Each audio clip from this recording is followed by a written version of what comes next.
अब हम उच्चतम न्यायालय के क्षेत्राधिकारों को देखते हैं। पहला क्षेत्राधिकार है प्रारंभिक क्षेत्राधिकार, दूसरा है अपीलीय क्षेत्राधिकार, तीसरा है परामर्शदात्री क्षेत्राधिकार, फोर्थ है पुनर्विचार संबंधी क्षेत्राधिकार, फिफ्थ है अभिलेख न्यायालय और छठा है मौलिक अधिकारों का रक्षक। उच्चतम न्यायालय के क्षेत्राधिकारों में सबसे पहला अधिकार आता है प्रारंभिक क्षेत्राधिकार। यह निम्न मामलों में प्राप्त है। पहला है भारत संघ तथा एक या एक से अधिक न्यायालयों के मध्य उत्पन्न विवादों में। दूसरा है भारत संघ अथवा कोई एक राज्य या अनेक राज्यों, एक या एक से अधिक राज्यों के बीच विवादों में, दो या दो से अधिक राज्यों के बीच ऐसे विवादों में जिनमें उनके वैधानिक अधिकारों का प्रश्न निहित है। प्रारंभिक क्षेत्राधिकार के अंतर्गत उच्चतम न्यायालय उन्हीं चीजों को स्वीकार करेगा जिसमें किसी तथ्य या विधि का प्रश्न शामिल हो। देश का सबसे बड़ा अपीलीय न्यायालय उच्चतम न्यायालय है। इसे भारत के सभी उच्च न्यायालयों के विरुद्ध अपील सुनने का अधिकार प्राप्त है।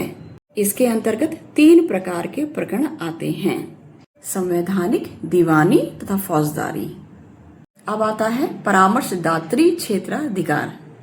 राष्ट्रपति को यह अधिकार प्राप्त है कि वो सार्वजनिक मामलों से संबंधित विवादों में या अन्य मामलों में वह उच्चतम न्यायालय से कोई भी परामर्श मांग सकता है।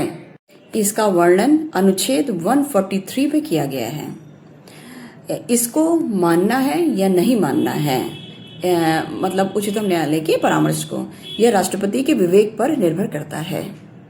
पुनर्विचार संबंधी क्षेत्राधिकार।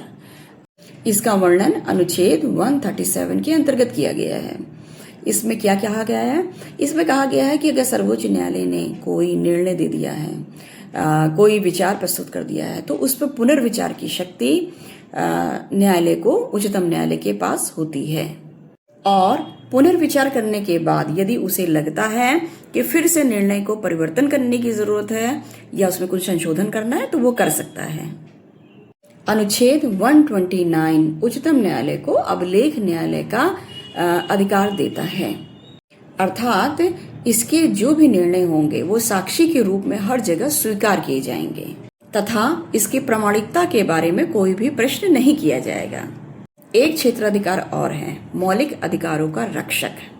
अनुच्छेद 32 में कहा गया है कि सर्वोच्च न्यायालय मौलिक अधिकारों को लागू कराने के लिए विशेष रूप से उत्तरदायी है और मौलिक अधिकारों का अगर हनन होता है तो आवश्यक कार्यवाही करने के लिए अधिकृत है तथा मौलिक अधिकारों की रक्षा के लिए वो बंदी प्रत्यक्षीकरण, परमादेश, उत्प्रेषण, प्रतिषेध तथा अधिकार परीक्षा नामक लेख को जारी कर सकता है।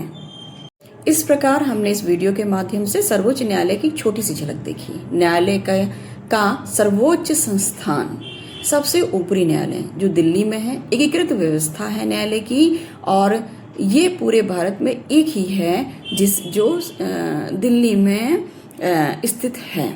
सर्वोच्च न्यायालय सबसे ऊंचा न्यायालय है जिसे सुप्रीम कोर्ट का दर्जा दिया गया है। इसके अंतर्गत हमने सर्वोच्च न्यायालय की न्यायाधीशों की योग्यताएं, सर्वोच्च न्यायालय किस तरीके से काम करता है, उसके क्या अधिकार हैं, वो किन किन चीजों को शासन या राष्ट्र के हित में लागू करता है या कर सकता है, किन किन चीजों में फेरबदल कर सकता है, क्या क्या ऐसी चीजें हैं जो सर्वोच्च न्यायालय के पास है, अन्य न्यायालयों के पास नहीं है, इसको एक संक्षेप में जानने का हमने प्रयास किया है। इसका एक बड़ा वीडियो और इसके बारे में वृहद जानकारी हम आगे एक वीडियो के माध्यम से लाने का प्रयास करेंगे।